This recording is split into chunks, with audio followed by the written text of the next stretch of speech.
বহু প্রতীক্ষার পর অবশেষে কিন্তু উচ্চ মাধ্যমিক পাস, আমি বলে রাখছি শুধুমাত্র উচ্চ মাধ্যমিক পাস শিক্ষাগত যোগ্যতায় গ্রাম পঞ্চায়েত ভিত্তিক চাকুরি বিজ্ঞপ্তি অবশেষে প্রকাশিত হলো। যারা অনেক দিন পর চাচ্ছেন যে গ্রাম পঞ্চায়েতে কোনোরূপ চাকুরি করতে, আজকের এই ভিডিওটি প্রথম থেকে শেষ পর্যন্ত দেখতে থাকুন। ইতিমধ্যে আমি আপনাদের দেখিয়ে দেবো কোন কোন গ্রাম পঞ্চায়েতে এই মুহূর্তে চাকুরি বিজ্ঞপ্তি প্রকাশিত হয়েছে।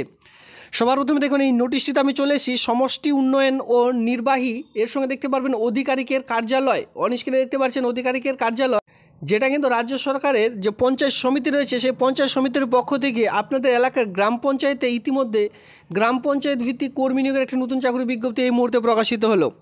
আমি আপনাদের এক এক করে দেখিয়ে দিচ্ছি আবেদনের প্রসেস, আবেদন করবার জন্য আপনাদের কোন কোন ক্রাইটেরিয়া ফলো আপ করতে হবে, সমস্ত রকম এর সঙ্গে টার্মস অ্যান্ড কন্ডিশন কী রয়েছে, কীভাবে আবেদন করবেন, লাস্ট ডেট ফার্স্ট ডেট সমস্ত রকম এক এক করে জানিয়ে দিচ্ছি। প্রথম থেকে শেষ পর্যন্ত ভিডিওটি দেখুন, কমপ্লিট ইনফরমেশন একটি ভিডিওর মাধ্যমে পেয়ে যাবেন। সাথে সাথে যে সকল বন্ধুরা একেবারে নতুন রয়েছেন এই কেবি বাংলা চ্যানেলটিকে সাবস্ক্রাইব করতে আমার সঙ্গে থাকুন এমনই নিত্য নতুন ভিডিও সবার আগে দেখবার জন্য।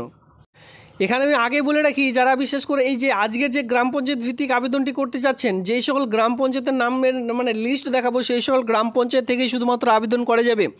বাইরে গ্রাম পঞ্চায়েত থেকে কিন্তু কেউ আবেদন করতে পারবে না, কারণ একটাই যে এটি যেহেতু গ্রাম পঞ্চায়েত ভিত্তিক সেই সকল জেলার সেই সকল গ্রাম পঞ্চায়েত আন্ডারে বসবাসকারীদেরই শুধুমাত্র সুযোগ এখানে দেওয়া হয়ে থাকবে। এবার আপনারাও আপনাদের গ্রাম পঞ্চায়েতের নাম সেখান থেকে খুঁজে নেবেন, প্রচুর গ্রাম পঞ্চায়েতের লিস্ট আমি আপনাদের দেখিয়ে দেবো। এবার যদি আপনাদের সেখানে গ্রাম পঞ্চায়েতের লিস্ট না থাকে সেক্ষেত্রে আপনাদের গ্রাম পঞ্চায়েতের নাম ভিডিওটির নিচে কমেন্ট সেকশনে অবশ্যই কমেন্ট করুন। আমি যথাযথ আপনাদের জেলার যদি কোনোরূপ গ্রাম পঞ্চায়েত ভিত্তিক চাকরি বিজ্ঞপ্তি প্রকাশিত হয় আমি কিন্তু আপনাদের এক এক করে জানিয়ে দেবো। রিক্রুটমেন্টের নোটিশটি ডাউনলোড করবার জন্য আপনাদের অবশ্যই কিন্তু টেলিগ্রাম গ্রুপ ফলো আপ করতে হবে, সেখানে আমি লিঙ্ক অলরেডি প্রোভাইড করে দিয়েছি। চাইলে সেখান থেকে আপনারা যে এই যে নোটিশ আজকের যে নোটিশটি রয়েছে সেই নোটিশটি কিন্তু ডাউনলোড করে নিতে পারবেন।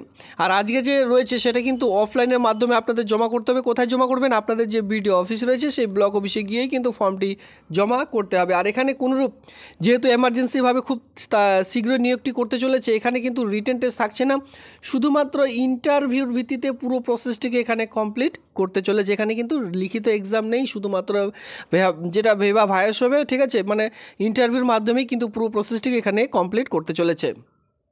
দেখুন আবেদনপত্র জমা দেওয়ার ফার্স্ট ডেট এবং লাস্ট ডেট কী রয়েছে, সময়সীমা কী রাখা হয়েছে, এর সঙ্গে পাশে দেখতে পারবেন সাক্ষাৎকার ইন্টারভিউর তারিখ। দেখুন আমরা সবার প্রথমে দেখব এই যে আবেদনটি কিন্তু 20 তারিখ থেকে শুরু হয়েছে, এই মাসের 20 তারিখে। দেখুন 20/5/2025 লেখা রয়েছে। এই মাসের 20 তারিখ থেকে আবেদনটি শুরু হয়েছে। যদি কেউ ইন্টারেস্টেড প্রার্থীরা রয়েছেন এখনও পর্যন্ত আবেদন করতে পারবেন। আর বলে রাখি এটা কিন্তু সোম থেকে শুক্রবারের মধ্যে কিন্তু ফর্মটি জমা করতে হবে, ঠিক আছে। অফিসিয়ালি টাইমে আপনাদের এলাকার মধ্যে যে বিডিও অফিস রয়েছে, ব্লক ডেভেলপমেন্ট অফিস, সেই অফিসে গিয়ে ফর্মটি জমা করবেন। সেখানে ড্রপ বক্স রাখা রয়েছে, তার সঙ্গে দেখিয়ে দিচ্ছি কিভাবে ফর্মটি জমা করবেন। আর এখানে দেখতেই পাচ্ছেন যে এই আবেদনটি চলবে সামনে মাসের 2 তারিখ পর্যন্ত, 2/6/2025 তারিখ। আর এটা কিন্তু শনিবার রবিবার বন্ধ থাকবে। সঙ্গে বলা হয়েছে যদি অফিসিয়ালি কোনো দিন ছুটি থাকে সোম থেকে শুক্রবারের মধ্যে, সেদিনও কিন্তু যে ফর্ম সেই ফর্ম কিন্তু জমা নেওয়ার কাজ বন্ধ থাকবে। অফিসিয়ালি টাইমে আপনাদের যেতে হবে, ছুটির দিন বাদে সোম থেকে শুক্রবারের মধ্যে যে কোনো একদিন আপনারা কিন্তু গিয়ে ফর্মটি জমা করে দেবেন। আর 10টা থেকে আপনারা চাইলে 10টা থেকে বিকেল 4টার মধ্যে যে ফর্ম সেটা কিন্তু জমা করতে পারেন।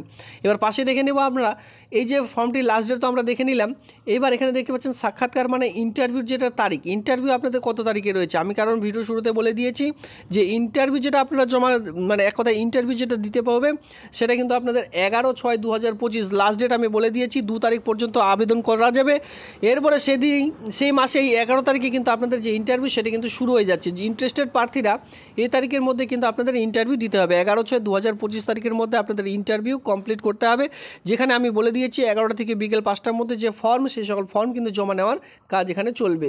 এরপরে দেখতে পাচ্ছেন আমরা কিন্তু ইতিমধ্যে অফলাইনের যে ফর্মেট সেই ফর্মেটের মধ্যে চলে এসেছি। একটু দেখিয়ে দিচ্ছি কী করে ফর্মটি ফিল আপ করবেন। এখানে যতগুলি ফিল আপ করতে বলেছে প্রত্যেকটি কিন্তু ব্লক লেটারে ফিল আপ করবেন। আর এখানে যেহেতু 12 পাশে এই নিয়োগটি করতে চলেছে, সেক্ষেত্রে আপনারা কী করবেন, আপনাদের কাছে তো অবশ্যই মাধ্যমিকের রেজাল্ট মার্কশিট তো রয়েছেই, সেই সকল ডকুমেন্টস কিন্তু অবশ্যই এই ফর্মটির সঙ্গে অ্যাটাচ করতে হবে।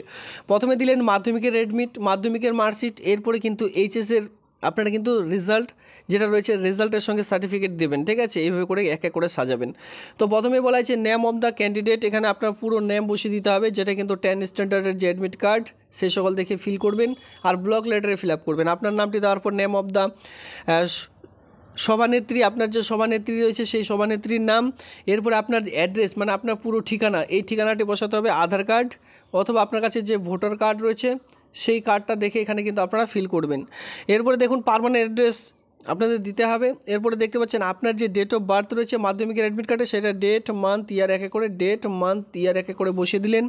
এরপরে বলা হয়েছে যে total member of SHG total member আপনারা কতজন রয়েছেন সেটা এখানে ক্যালকুলেট করে বসিয়ে দিলেন। এরপর আপনার বলা আছে হায়ার সেকেন্ডারি পাস এখানে রয়েছে কিনা, এখানে আপনাদের দিতে হবে 12 পাস, এইভাবে করে দিতে হবে। নেম অফ দ্য সংসদ, আপনার সংসদের নাম। এরপর এখানে যে গ্রাম পঞ্চায়েতের নিয়োগের বিজ্ঞপ্তি প্রকাশিত হয়েছে সেই গ্রাম পঞ্চায়েতের নাম এখানে আপনারা অন স্ক্রিনে দেখতে পাচ্ছেন, সেই গ্রাম পঞ্চায়েতের স্থানীয় বাসিন্দা হতে হবে। সঙ্গে দেখতে পাচ্ছেন আপনার কাছে যে মোবাইল নাম্বারটি রয়েছে সেই মোবাইল নাম্বার। এরপরে যে সকল ডকুমেন্টস আপনারা অ্যাটাচ করবেন, ফার্স্ট অফ অল দিলেন মাধ্যমিকের অ্যাডমিট, মাধ্যমিকের মার্কশিট, এরপরে মাধ্যমিকের সার্টিফিকেট, এরপরে এইচএসের মার্কশিট, এইচএসের সার্টিফিকেট, এরপর যদি কাস্ট সার্টিফিকেট থাকে সেই caste certificate, Aadhaar card, voter card, self attached করবেন প্রত্যেকটি জেরক্সের মধ্যে একটি খামের মধ্যে ভরে, তারপরে কিন্তু ফর্মটিকে জমা করে দেবেন। আর যেদিন ইন্টারভিউ রয়েছে, আমি আপনাদের যেটা দেখালাম 11/6/2025, এই ইন্টারভিউর দিন কিন্তু অবশ্যই অরিজিনাল ডকুমেন্টস আপনাদের কিন্তু সঙ্গে নিয়ে যেতে হবে, ক্যারি করে নিয়ে যেতে হবে, কারণ আগে আপনাদের ডকুমেন্টস ভেরিফিকেশন করানো হবে। ডকুমেন্টস ঠিকঠাক থাকলে তারপরেই কিন্তু ইন্টারভিউ দিতে পারবেন। এখানে আপনার পুরো সিগনেচার করে দিয়ে ডেট প্লেস দিয়ে আপনার কিন্তু এই ফর্মটির সঙ্গে যাবতীয় ডকুমেন্টস, যে সকল ডকুমেন্টসের কথা উল্লেখ করলাম, প্রত্যেকটি ডকুমেন্টস একসঙ্গে সেলফ অ্যাটাচড করে তারপরেই জমা করবেন। এই যে ফর্ম, এর সঙ্গে নোটিশ, এখানে দুটো পেজ অলরেডি রাখা রয়েছে। দুটো পেজের লিঙ্ক আমি চাইলে ডিসক্রিপশন বক্সেও দিয়ে রাখবো, আপনারা সেখান থেকেও ডাউনলোড করে নিতে পারেন। এবার চলো সরাসরি দেখে নেওয়া যাক এখানে কতগুলি গ্রাম পঞ্চায়েতের লিস্ট অলরেডি রয়েছে। তার আগে আমরা এখন দেখে নেব এখান থেকে যে রিক্রুটমেন্টে এই যে আপনাদের ইন্টারভিউ না হবে, এই ইন্টারভিউটা আসলে কোথায় আপনাদের নিয়োগ করতে চলেছে বা কোথায় নিয়োগ করতে ইন্টারভিউটি সম্পূর্ণ করা হবে। দেখুন, সাক্ষাৎকার যেটা ইন্টারভিউ বলা হয়, ইন্টারভিউর স্থান আপনাদের যেই জায়গায় ইন্টারভিউটি হবে সেটা কিন্তু হলদিয়া মহকুমা শাসকের অফিস, যেটা সকাল 11টা থেকে আপনাদের কিন্তু ইন্টারভিউ শুরু হয়ে যাবে। মাথায় রাখবেন, হলদিয়া মহকুমা শাসকের অফিসে আপনাদের ইন্টারভিউ সম্পূর্ণ করা হবে। এবার এখানে বলা হয় যে সময় আপনাদের যেটা ধরে দেওয়া হয়েছে সেটা হচ্ছে 11টার সময় ইন্টারভিউ যেহেতু শুরু হয়ে যাবে, সেক্ষেত্রে আপনাদের উপস্থিত থাকতে হবে কটার সময়? 10টার সময় উপস্থিত থাকবেন। ঠিক আছে, 10টার সময় উপস্থিত থাকবেন ইন্টারভিউটি দেওয়ার জন্য। এই 10টার সময় আপনারা উপস্থিত থাকলে কী হবে, আপনাদের যে ডকুমেন্টস সেটি কিন্তু সবার প্রথমে ভেরিফাই করানো হবে। এবার ভেরিফাই আপনারা অরিজিনাল ডকুমেন্টস যেখানে যখন দেখাবেন, যখন সঠিক থাকবে তারপরে কিন্তু ইন্টারভিউটি দিতে পারবেন। আর যদি কেউ 11টার সময় যাচ্ছেন সেক্ষেত্রে আর ইন্টারভিউ দেওয়া আপনাদের হবে না, অবশ্যই 1 ঘন্টা আগে আপনারা সেই স্থানে উপস্থিত থাকবেন।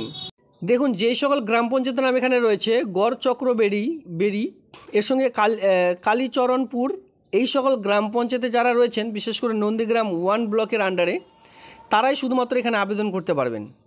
দেখুন, এখানে দুটো অলরেডি গ্রাম পঞ্চায়েতের লিস্ট ধরে দেওয়া রয়েছে। এই গ্রাম পঞ্চায়েতে যদি আপনারা কেউ বসবাস করছেন এই গ্রাম পঞ্চায়েতের আন্ডারে, তাহলে আবেদন করতে পারবেন, অন্যথা কিন্তু আবেদন করতে পারবেন না। এবার আপনারা যদি চান আপনাদের গ্রাম পঞ্চায়েত ভিত্তিক কোনো চাকরির বিজ্ঞপ্তি, সেক্ষেত্রে আপনাদের গ্রাম পঞ্চায়েতের নাম ভিডিওর নিচে কমেন্ট সেকশনে কমেন্ট করবেন।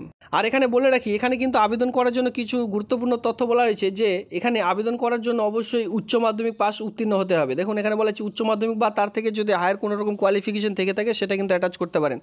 ধরুন আপনাদের উচ্চ মাধ্যমিকের সঙ্গে সঙ্গে এখানে বিএ পাস রয়েছে, সেটাও অ্যাটাচ করবেন, সেক্ষেত্রে অগ্রাধিকার পাবেন। অবশ্যই সেটি অ্যাটাচ করবেন। আর বিশেষ করে বড় কথা হলো যে এখানে স্বসহায়ক দলের অবশ্যই একজন সদস্য হতে হবে, মানে যেটা ফর্মের মধ্যে বলা হয়েছিল এসএইচজি সেলফ হেল্প গ্রুপ বলা হচ্ছে, যেটা আপনাদের 10 জন 11 জনের যে দলগুলি হয়, মহিলা স্বর্ণ জয়ন্তী দলগুলি, সেই সকল দলের অন্তর্গত হতে হবে, তারপরে আবেদনটি করতে পারবেন। তো যে সকল মহিলারা এখনও পর্যন্ত দলে অন্তর্গত হননি কিন্তু উচ্চ মাধ্যমিক পাস রয়েছে, অবশ্যই এই সকল দলের মধ্যে যুক্ত থাকুন। এইরকম চাকরি বিজ্ঞপ্তি কিন্তু আপনাদের গ্রাম পঞ্চায়েতও ধীরে ধীরে আসতে চলেছে। ঠিক আছে, আর অবশ্যই নন্দীগ্রাম 1 ব্লকের যে অধীন সেটা কিন্তু আপনাদের থাকতে হবে। এই হচ্ছে আপনাদের রিক্রুটমেন্টের নোটিশ, যেটা আপনাদের কোথায় প্রকাশিত হচ্ছে, পূর্ব মেদিনীপুর জেলার যে গ্রাম পঞ্চায়েত, সেই সকল লিস্ট কিন্তু আমি আপনাদের দেখিয়ে দিলাম। যদি ইন্টারেস্টেড প্রার্থীরা থেকে থাকেন অবশ্যই আবেদনটি করে নেবেন। ধন্যবাদ।